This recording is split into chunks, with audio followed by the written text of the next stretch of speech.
نه که منکر و نکیر به همون زبان خود گام میزنن. بچه در این مکتبای شما 5-6 زبان نمیدونن، منکر و نکیر خیال بگیری که یگون زبان نمیدونن. به هر کس به همون زبان میپرسنش که میدونن.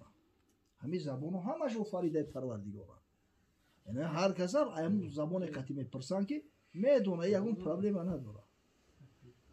انا که سوال دیگه ایده جدی‌تر. انا یک بار در یک لحظه در یک ساعت ممکن که اگر دنیا را بگیریم 10,000 آدم بمبرن، 10,000 آدم برن در قبر مونن. همش هم یا منکر و نکیر میپرسه یا که منکر و نکیر ها زیادن. انا این سوال نمیکنه شما. این ایش اینترنسی تر نیست. این یک لحظه و یک ساعت ممکن در روی دنیا 100,000 آدم بمبره. جانی همه یورا که قبض میکنه. همش هم حضرت عزرائیل قبض میکنه یک باره. خیلی اینمی پروسس اینای تریور اینترنسی و ذکر. من گفتم همین دمیایم که دیگه سگشتی. همین ملک الموت امیری خوابیج ارواح های رئیس شونای. این مقصد خودی زیاد داره.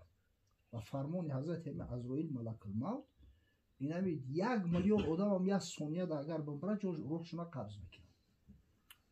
همون کسایی که قابض ارواح هستن همون فونکشن را اجرا میکنن. اگه یک رئیسی کلان اما عزرائیل علیه السلام است که این ارخانگل است، ارخی انگل میگیم. یعنی که از ملائکه کلان و مقرب است. میگه این در خدمتش لشکری بین‌نهایت زیادی ملائکه ها هستند. منکر و نکیر مقصد نام پرسنده های گور است. شرط نیست که همه را همون کس بپرسن. همون پرسنده های گور یکیش منکر میشه و یکیش نکیر. فهمیدی؟ این خیلی برکت بیاری. خدا برکت. معنیش چی حضرت ناموش معنیش؟ اما نکیرش این صفت مشبهه، منکرش اسم مفعول. فهمیدی؟ مولانا غیر دینه علما اثبات کردن که حرکت کردن که همین سوکی دنیای دیگه هم هست وقتی گذشتید. این همین قرآن هم اگر به شرطی که در درون یگون غلاف باشه، در درون یگون پپکه باشه، پپکه که در قرآن چسبیدگی نباشه، یعنی کلی کردگی نباشه یا دوختگی نباشه، کوک باشه، همون پپکه را بقفی یگون مشکل نیست. انا میرم از بس که قرآن در درون پپکه بگیم هیچ مشکل نیست. خوندنش حتی این طریق ورقش میگردونی که با همین چیز اگر به طورت باشه ای بلوی چیز تلفن خوندنش رخصت است. خب مسئله گفتگی خودت اینا مثال آیا طهارت نداری تیمم کنی یک کار کنی میشه و یا نمیشه؟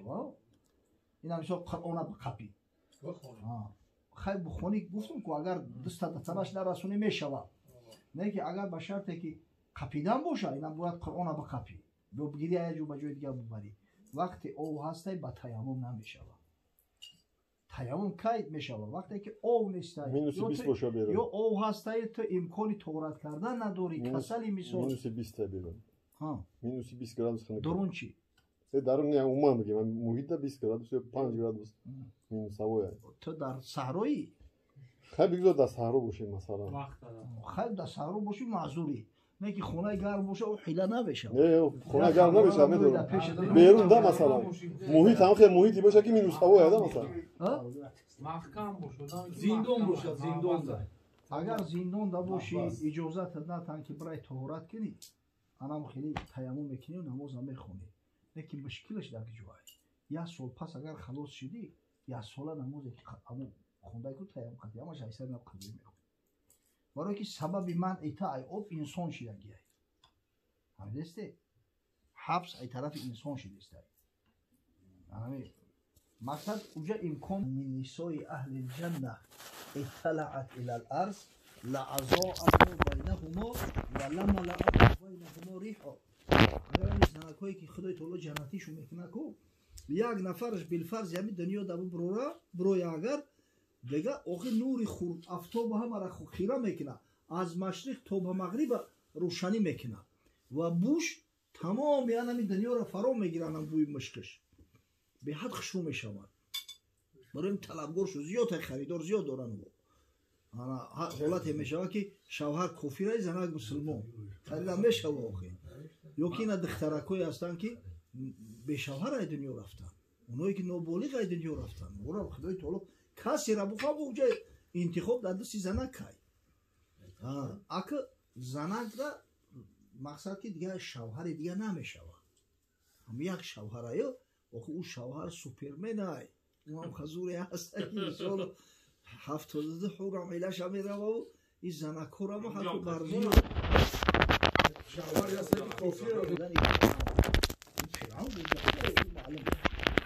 ای بیبی مریم شوهر نداشت آخی او همو در بیبلیا اومده است که قطعی همو یوسف نجار همتری فیکتیونی برک چی میکنن که به خاطر که مردم چی نکننده شبه نکننده غم نتن اما در اسلام هم قبول ندارن گپ دروغ میگن فقط یوسف کم کم پرستاری شو کرد خش تبار شد که بود نگهبین کرده مقصد همین بیبی مریم بطول شوهر نداره پیغمبر صلی الله علیه و خداوند آسیا و مریم آمده میتا اونجا همون زنکایی که شوهراشو کافرن که دیگه جنت نمیبینن اونا مخیره هم چون کسی را انتخاب کنن کسی را انتخاب کنن خداوند میتاش دوست میگو این دخترکایی که شونه کردیم و بیاش میبرن کو در اونجا نوبالغا هم خدای تعالی دخترها را 16 ساله میکرد است مردکا را 33 ساله بعد میدرویان اونها مثال نوبالغ ولی یکی شو کرده است یا زن گرفته است مثال همین خیلی هیچ که بنصیب نمیمونه ان شاء الله بارک الله نه که برای زنک همون شوش کفایه ای آخه این عجیب شوش پیش ای زنک نمورد اگر شوش پیش ای زنک مورد این یا زنک یا شوش یونو مای شوش سرش دادن همش سرش بیسو در نیکو یکون تاج نیسته علکه همین زنک کدوم میشه که فرد روز قیامت اختیار کنه اون رو میتش خدای تو نه که اگر به شرطی که این مثلا 3-4 شو کرده است در همون شوی اخیرانش در نیکوی همون شوی اخیرانش خودش مرد همین زمان فرد روز قیامت در نیکوی مرد به شرطی که جنتی شده باشه این چیزای از نصیحت نیایوخی فقط همین زمین مود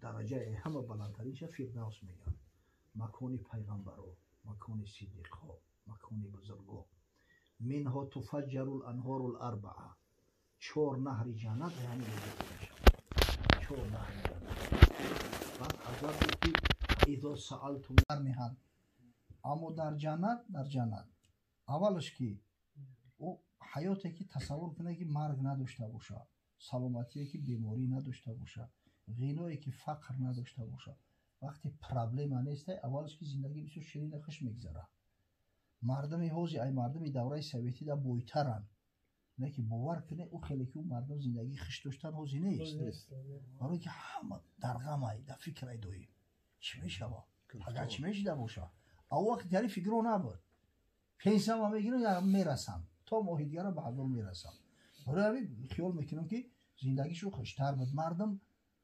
لاوبالتر بدن یک جویا مهمون میشید همه حق همسایه لغت میکردن میرفتن یک جویا میشیشتن محبت مردم به همدیگر بسیارتر بود اعتمادشو زیادتر بود این بسیار اهمیت دارد اگه تصور کنید که یک حیاتی که همتری پرابلم نداره معیشت شرایط امکانات فراهم اصلا وقتی که انسان نفس داره که این نفس سری نداره آخی بگو این نمیوزی اب خود میخورم دیگه اب خود نمیفوره میگه بیهوده های با چند ساعت پس عید از یو ترک میفورد بخوری فقط فرق جنت ای دنیا همیه که در ای دنیا خوردی باید که خارجش کنی در جنت تری گم نیست توالت نیست اخی اونجا همه بدنت عرق میکنه عرق قطی میبره که چیونگی اونم میگم که ما نمیدونیم ما هر خبری که برای ما رسیده است عرق بوی مشک میکنه این همی خیلی مقصد استخراج شوی هم همیه بعد نفسش عبادت های تصور کنید همه حیاتی که نفسش عبادت های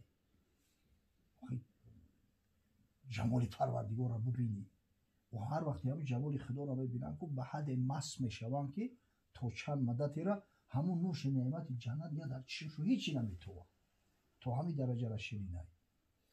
اگر غرض از همین آفریده شدن انسان، امتحان انسان، این همین امتحانایی را که سپری میکنه در همین دنیا، آنمو نتیجه نهایی یوخی رسیدن به جنت. در جنت که رسیدن دیگه حیات چو جاویدانی، دیگه پرابلم نیست، دیگه تمام امکانات چو فراهم است. مقصد که همین نقشه و گپ زنیم. اینجا جای عقل نیست. عقل در کار شرع نابیناست، عاقلی کاری بو علی سیناست. برای خبری صادق، خبری پیغمبر صلی الله علیه و سلم که حضرت قصه کرد که از بالای پل صراط وقتی که انسان‌ها میگذرن، اما باریکیش و تیزیش و تاریکیش، ظلمت قیامت که میگن، اما بالای پل صراط هم همون خیلی ظلمانی هست. وقتی از بالاش میگذرن هستن آدمایی که مثل برقی جهنده میگذرن در یک طرفت العین، نمیام اجازه دادن. این مثل پیغمبرها هستن شخصایی که پل صراط همین مثل که در اسبی با پا سوار قمچین میکنی میگذری که همون خیلی با شخص میگذرن. هستن کسایی که در یکون خرک لنگیده میده میروند. هستن آدمایی که پای پیاده میروند، مقصد سرعت قطعی میروند و برای که حرکتت از حسابی دیدن و ندیدنت با بستگی داره. ظلمت پیش پوتا نمیبینی. انا خدای تعالی بنده ها را بعضیش همین خیلی نور دادگی که رنگ پروژکتور واری شاید که چند صد متر روشن کردن در افریسته که میبینی. بعضیش هست رنگ همین فناریک واری و بعضیش رنگ فناریک های کتایست که ملد میکنه.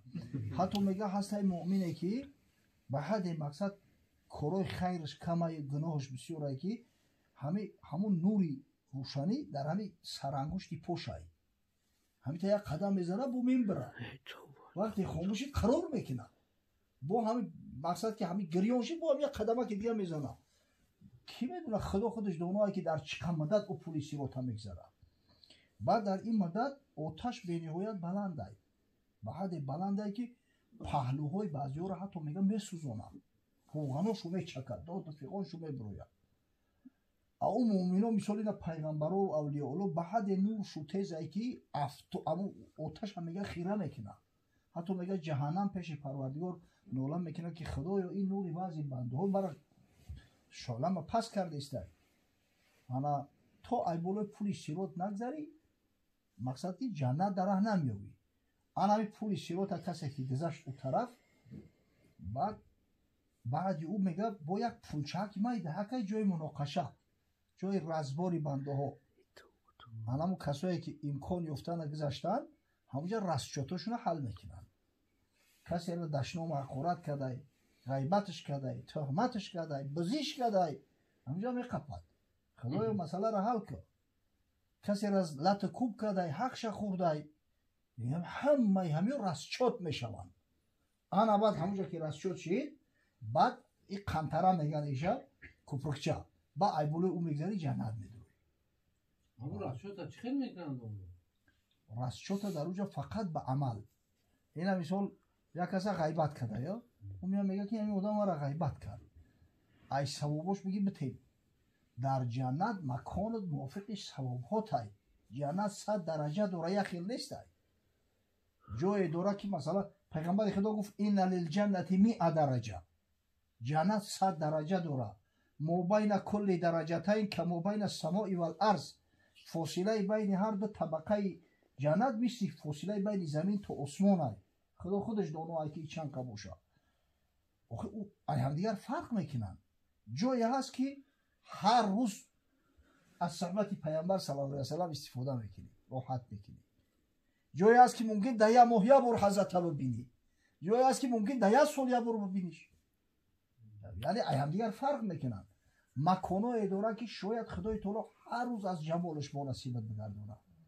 بهترین نعمت جنت دیدار الله است. از این لذت‌تر شیرین‌تر نعمتی را تصور کرده نمی‌شود. امام مسلم روایت میکنه از صهیب رومی، میگه پیغمبر خدا صلی الله علیه و سلم گفت که اذا دخل اهل الجنه الجنه یقول الله تبارک و تعالی تريدون شیئا ازیدکم. وقتی که میگه اهل جنت داخل جنت میروند، اما قنطره گذاشتن، аллоҳи зулҷалоли вал икром мегӯяд, суолшо мекардааст ки мехоҳе бо ягон чизи дигар тонам битон. ҳам мегӯям ки алам тубайиз вуҷӯҳано алам tudkhilna алҷанна ва тунajjina мин аннор. парвардигоро, магар рӯсафед мо накардӣ, аз оташи ҷаҳаннам халос мо накардӣ? оғи дар ҷаннате ки приставид намекардем ки ин қадар неъмат мешидааст, магар худо насиб рӯзӣ мо нагардондӣ? неъматҳое ки на чишме дидааст, на гӯше шунидааст, на ҳатто дар фантазияи касе гузаштагиай ҳамёра додӣ, ай ин зиёдтар чӣ мешавад? ҳазрат саллаллоҳу алайҳи васалам гуфт ки фаякшифу лҳиҷоб, ҳамин вақт ҳиҷоб аз пеши чашмшу дур мешавад, ҷамоли худоро мебинанд. ака бечуну чӣ гуна мо намедонем чӣ хел мебинанд, аммо ин хабари пайғамбари содиқа. вақте мегӯяд ҳиҷоб кашф мешавад, аллоҳро мебинанд. фамо уту шайъан аҳабба илайҳим мин анназари ило раббиҳим азза ва ҷал. ҳеҷ неъмате лазизтар, ширинтар, гуворотар аз назар кардан дар ҷамоли парвардигор нестад. ана дараҷаҳое ҳастанд мисли фирдавс ки шояд ҳар рӯз ҷамоли худоро бибинанд. ҳаст дараҷаеш ки шояд дар як моҳ як бор бибинанд. барои ҳамин аҳли ҷаннат ҳам бар ҳамун соатҳое ки дар дунё гузарондану ёди худову зикри худо накарданд, надомат мехӯранд, пушаймонӣ мехӯранд, кош ки ҳамон вақта беҳуда намегузарондем. ана барои ҳамин вақте ки ҳамун разбор мешавад, гуфтӣ ку аз амалҳои некд мегиранд. амали некд масалан ай тоату ибодоту чанд қае ки амалат беҳтару хубтар шид, дараҷат баландтар мешавад дар ҷаннат. бо агар худое накарда амали некд кофӣ нашид, ва мегӯяд ай гуноҳои ман як миқдор шавги дар болош бор кун. уҷа ҷои халосӣ нестай, уҷа дирҳаму динор нестай. пайғамбари худо саллаллоҳу алайҳи васалам гуфт ман конат индаҳу мазлиматун ли ахиҳи фальятаҳаллалҳу минҳо. ҳар касе дар зиммааш ҳаққе аз ҳаққҳои бародараш ҳастай, дар ҳамин дунё ҳалолаш кунад, дар ҳамин ҷо бихелиша талаб кунад. фаиннаҳу лайса самма динорун вало дирҳам. зеро ки дар уҷа дигар дирҳаму динор нестай ки расчёт кунӣ. мин ғайри ан юъхаза ли ахиҳи мин ҳасаноти.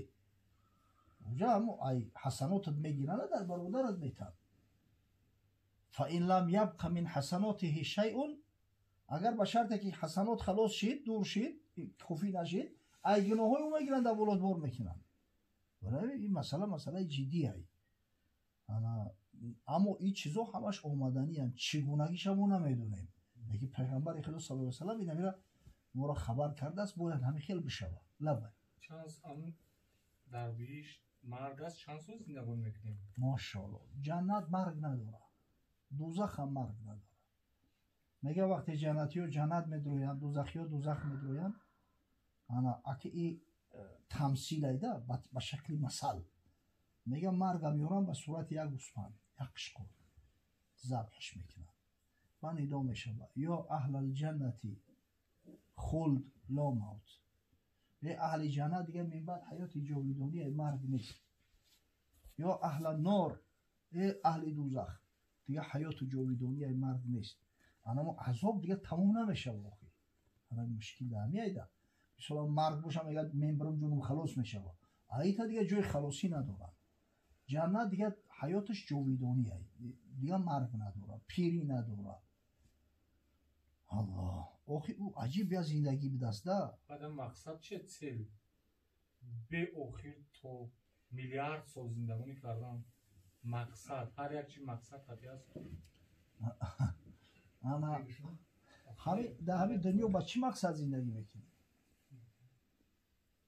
ин дунё ба чӣ мақсад зиндагӣ мекунӣ?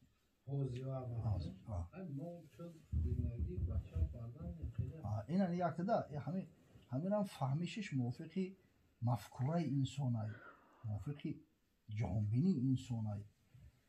барои чӣ қадар дар бораи хӯрдану ошомидан ҳамин чизо гап мезананд? барое ки аксари мардуми ҳамин дунёрам қасду нияти асосишу ҳамин хӯрдану ошомидан ҳамин охӣ. коркуниам меҳнаткунирам ҳатто инами разбору риску ҳама ҳамира барои мекунанд ки зиндагимо хубу хуш шавад. ана баъд зиндагӣ ки пурри хушрӯ шид, баъд шӯҳратталабӣ бо сар мешавад. чун ба нодир гашт мустағни зинон, ошиқи мадҳ ҳасту номи шоирон. ошиқи ном асту мадҳи шоирон. то ки аслу фасли ӯро бардиҳанд در بیان فضل او منبر نهند. اما در جنت اولش که او حیاتی که تصور کنه که مرگ نداشته باشه، سلامتی که بیماری نداشته باشه، غنایی که فقر نداشته باشه، وقتی پرابلم نیست اولش که زندگی بسیار شیرین خوش میگذره. مردم حوزی ای مردم دوره سویتی دا بویترن، نه که باور کنه او خیلی که اون مردم زندگی خوش داشتن حوزی نیست، برای که همه در